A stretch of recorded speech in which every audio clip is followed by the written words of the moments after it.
समझो कि कल मैं अंदर हूं उसी पुलिस स्टेशन में और आप रिट पिटीशन फाइल करते हो सुप्रीम कोर्ट में। अब बताओ कौन से कोर्ट रूम से हमें बेल मिलेगा? और उस वक्त वो 2017 था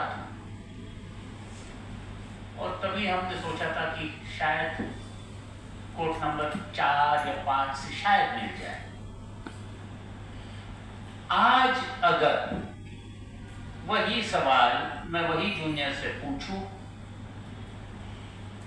तो मैं ये दावे के साथ नहीं कह सकता हूं कि कौन से कोर्ट रूम से मिलेगा। और ये क्यों है? ये इसलिए है कि जैसे जैसे दबाव चलता आ रहा है हमारे सारे इंस्टीट्यूशंस अपने आप में खोखले होते जा रहे हैं। प्रोफेसर साहिबा ने अपने क्लासमेट के बारे में कहा, वो हमारे लॉ प्रोफेसर भी रह चुके हैं, हमने उन्हीं से लॉ सीखा। जो सिखाने में और जो ऑर्डर देने में बहुत कुछ फर्क होता है। और जो वहां बैठे हैं बहुत सारे लोग मेरे उम्र के हैं, मेरे दोस्त रह चुके हैं, हमारे साथ प्रैक्टिस कर चुके हैं, और वो उस पार है, हम इस पार है। मैं हमेशा सोचता हूं कि क्या अगर मैं उस साइड जाता, एक आध बार मौके भी थे, तो क्या मैं भी वही बन जाता? और ये क्यों होता है? ये इसलिए होता है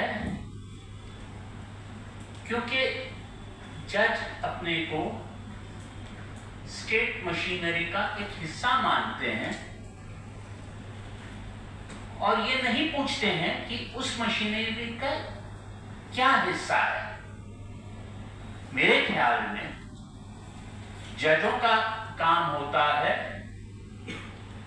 उस मशीन या उस गाड़ी के ब्रेक बनना। अगर गाड़ी बेकाबू हो रही है, कहीं गलत रास्ते पे जा रही है, तो उन्हें ब्रेक लगाना पूछने का अधिकार है उन्हें। पर आजकल के जज, जैसे कईयों ने कहा है कि मैनेजरियल है या ये है, वो ब्रेक नहीं एक्सेलरेटर बन जाते हैं। और वो उनके एक्सेलरेटर बनने के साथ साथ एग्जीक्यूटिव और भी कम हावी हो जाता है। आज अगर मैं ये देश को देखूं, इस देश में जितना जनता डरी हुई है, मेरे ख्याल से शासक भी डरे हुए हैं और एग्जीक्यूटिव भी डरी हुई है। शासकों का ये कहना है या सोचना है कि पहले श्रीलंका में हुआ, फिर नेपाल में हुआ, फिर बांग्लादेश में हुआ, पता नहीं कब कहां यहां हो जाए।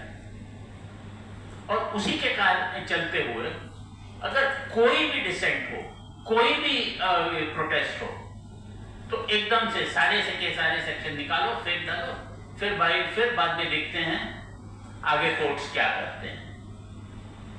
और अगर कोर्ट्स उस वक्त सवाल नहीं पूछते हैं और कह देते हैं अरे हमें तो 60 और केस देखने हैं, इस केस में तो टाइम लगेगा, इस केस में फलाना जनरल नहीं है, फलाना जनरल आएंगे तभी बहस होगी, तो कोर्ट अपना जो ब्रेक का काम छोड़कर एक्सेलरेटर बन जाता है, एक एक्सेलरेटर ऑफ इनजस्टिस बन जाता है। हमारे एक मित्र है जो सीनियर एडवोकेट है और काफी नामी वकील है, मिस्टर आर.एस. चीमा। उन्होंने तो कई पंजाब में कह दिया था कि शायद अंग्रेजों की हुकूमत में बेल मिलने की ज्यादा चांस थी। और हम किताबों में पढ़ते आए हैं कि जब गांधी जी को सजा सुनाना था अहमदाबाद में, मैजिस्ट्रेट ने पहले उनके उनके और जुट कर फिर बाद में सजा सुनाया और कहा भी कि अगर किसी वक्त शासन को लगे कि आपको किसी तरह छोड़ा जाए तो मुझसे ज्यादा खुशी किसी और को नहीं हो। आज वो एक फंडामेंटल सेंस ऑफ फेयरनेस जो है वो हमारी जुडिशियल मशीनरी से खो गई है।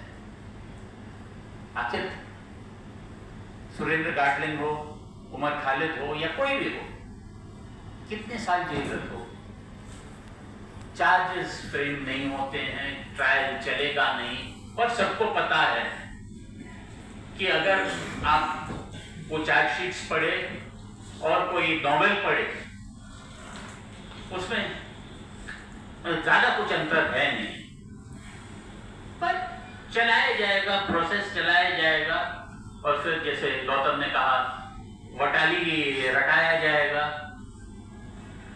तो ये ना इंसाफ है ना देश के लिए अच्छा है।